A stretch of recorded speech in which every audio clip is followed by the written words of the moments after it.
Good morning student, this is Kalpana Singh on the stage RITT YouTube channel पर आप सभी का एक बार फिर से स्वागत करते हैं।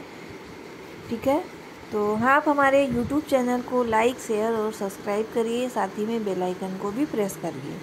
ठीक है, तो चलिए, कल हम लोगों ने राष्ट्रीय शिक्षा नीति के पार्ट 6 यानी कि खंड 5 तक देखा था। खंड 5 तक देखा था। आगे का हम लोग देखेंगे सेकंड वीडियो में। देखिए खंड 6। ठीक है, तो तकनीकी तथा प्रबंधन शिक्षा। तो तकनीकी तथा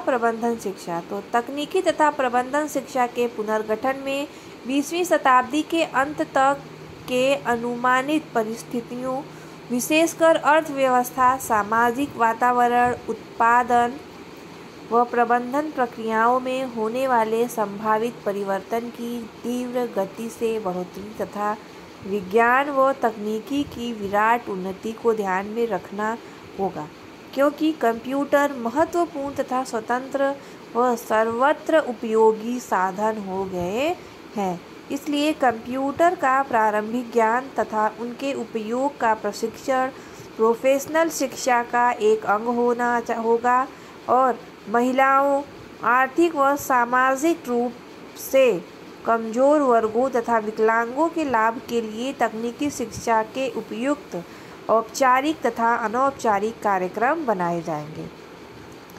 नंबर 7 खंड यानी कि खंड 7 में देखिए क्या दिया है, शिक्षा प्रणाली का क्रियान्वयन। तो शिक्षा प्रणाली का क्रियान्वयन कैसे किया जाए, देखिए सर्वोच्च बौद्धिकता, लक्ष्य की गंभीरता तथा नवाचार व सृजनशीलता के लिए आवश्यक स्वतंत्रता के वातावरण में शिक्षा का प्रबंध करने की आवश्यकता है। सभी अध्यापकों को पढ़ाना चाहिए। अध्यापकों का अधिक उत्तरदायित्व सुधरी छात्र सेवाएं तथा व्यवहार में स्वीकृत मानकों पर जो समस्याओं में अधिक सुविधाएं तथा राष्ट्रीय व राज्यों व मानदंडों व मानकों के अनुरूप संस्थाओं का मूल्यांकन करने की व्यवस्था करनी होगी। तो अगला हम लोग देख रहे हैं, देखिए चलिए देखते हैं खंड 8। तो शिक्षा के पाठ्यक्रम तथा प्रक्रिया का अभिनवीकरण। तो ठीक है, तो देखिए शिक्षा के पाठ्यक्रम तथा प्रक्रियाओं को सांस्कृतिक पाठ्य वस्तु से सुदृढ़ किया जाएगा। शिक्षा के द्वारा सार्वभौमिक तथा सनातन मूल्यों को बढ़ावा देना चाहिए। पुस्तकों तक सभी वर्गों के छात्रों की पहुंच आसानी से हो इसके लिए प्रयास किए जाएंगे कि पुस्तकों की गुणवत्ता सुधार में अध्ययन आदतों को बढ़ाने तथा रचनात्मक लेखन को प्रोत्साहित करने के उपायों को किया जाएगा।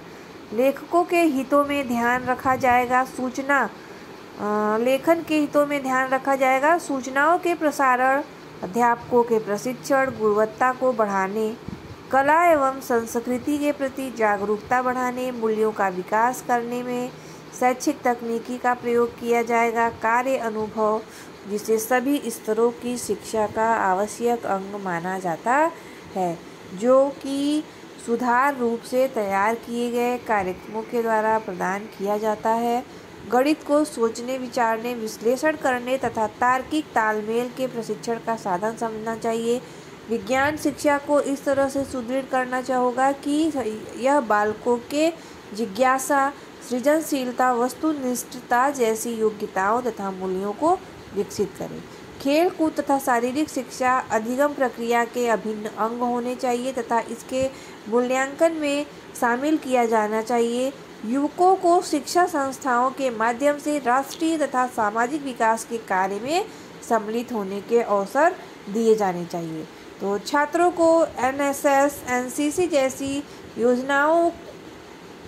योजनाओं में से किसी एक में भाग लेना चाहिए।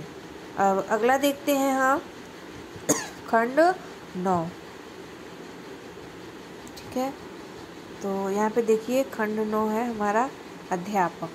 तो अध्यापकों को रचनात्मक एवं सृजनात्मक दिशा में प्रोत्साहित एवं प्रेरित करने वाली परिस्थितियों व तैयारी करने के लिए सरकार व समुदाय को प्रयास करना चाहिए। श्रेष्ठता, वस्तुनिष्ठता तथा आवश्यकता से अनुरूपता को सुनिश्चित करने के लिए अध्यापक चयन विधियों को पुनर्गठित करना चाहिए।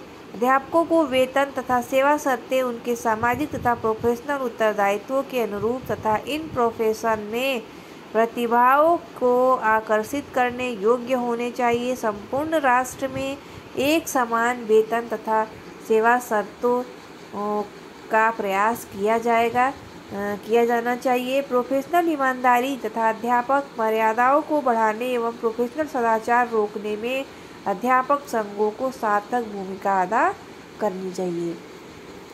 अब अगला है हमारा खंड 10 शिक्षा का प्रबंध। तो शिक्षा की योजना एवं प्रबंधन प्रणाली में परिवर्तन को उच्च प्राथमिकता दी जाएगी। दीर्घकालीन योजना बनाने, विकेंद्रीकरण व शिक्षा संस्थानों की स्वायत्तता के अभाव का निर्माण, योजना व प्रबंधन में महिलाओं की सहभागिता, उद्देश्यों व मानकों के संबंध में उत्तरदायित्व होगी। इस परिवर्तन निर्देशक बिंदु होंगे। इस तरह परिवर्तन निर्देशक बिंदु होंगे।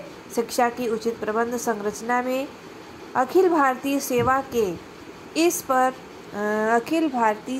के ढंग पर भारतीय शिक्षा सेवा IES की स्थापना होगी। अब आगे देखते हैं हम लोग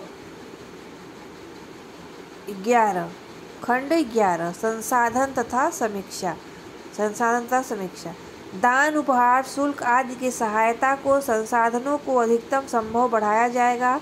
अनुसंधान तथा तकनीकी व वैज्ञानिक जनशक्तियों के विकास में लगी हुई संस्थाएं अपने उपभोक्ता के प्रतिष्ठानों पर कर लगाकर संसाधन जुटा सकती है। शिक्षा को राष्ट्रीय विकास एवं संघर्ष के लिए निर्देश का एक महत्वपूर्ण क्षेत्र माना गया है। 8वीं पंचवर्षीय योजना में शिक्षा निवेश को एक रूप ढंग से राष्ट्रीय आय के 6% से अधिक करने को सुनिश्चित किया जाएगा। नई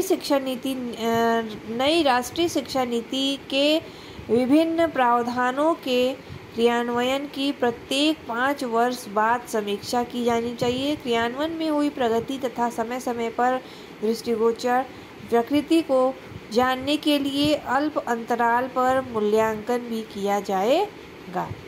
अब अगला हम देख रहे हैं 12वां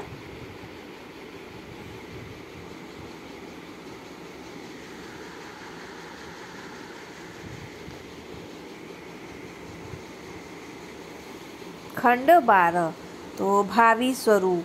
देखिए यहाँ पे भारतीय शिक्षा भावी स्वरूप इतना जटिल होगा कि इसे ठीक आंकना संभव नहीं है। मुख्य कार्य शिक्षा नीति के निचले स्तर को सुदृढ़ करना है, जिसे इसे शताब्दी के अंत तक लगभग 1 अरब 20 करोड़ लोग होंगे। यह भी सुनिश्चित करना होगा कि शिक्षा प्रणाली के सेवाएं ऊपरी स्तर के लोग विश्व श्रेष्ठतम व्यक्तियों में सम्मिलित हों। अब आगे देखिए राष्ट्रीय शिक्षा नीति 1986 का मूल्यांकन। तो 10+2+3 प्रणाली के प्रथम 10 वर्षों में 5+3+2 में विभक्त करने की राष्ट्रीय संरचना होनी चाहिए। नंबर 2 है राष्ट्रीय पाठ्यक्रम। नंबर 3 है शैक्षिक अवसरों की समानता एवं शिक्षा गुणवत्ता की तुलनीयता पर जोर देना। नंबर 4 है केंद्र सरकार का अधिक उत्तरदायित्व। नंबर 5 है पूर्व प्राथमिक शिक्षा को प्राथमिकता, प्राथमिक शिक्षा में गुणवत्ता का उन्नयन, पेज सेटिंग स्कूलों की स्थापना, स्वायत्त कॉलेजों का स्वायत्त विभाग, ग्रामीण विश्वविद्यालय, कंप्यूटर के ज्ञान पर बल, जिला शिक्षा एवं प्रशिक्षण संस्थान का योगदान और भारतीय शिक्षा सेवा। ठीक है, तो आज ये हमारा राष्ट्रीय शिक्षा नीति ख़त्म होती है। आज के लिए बस इतना ही। धन्यवाद।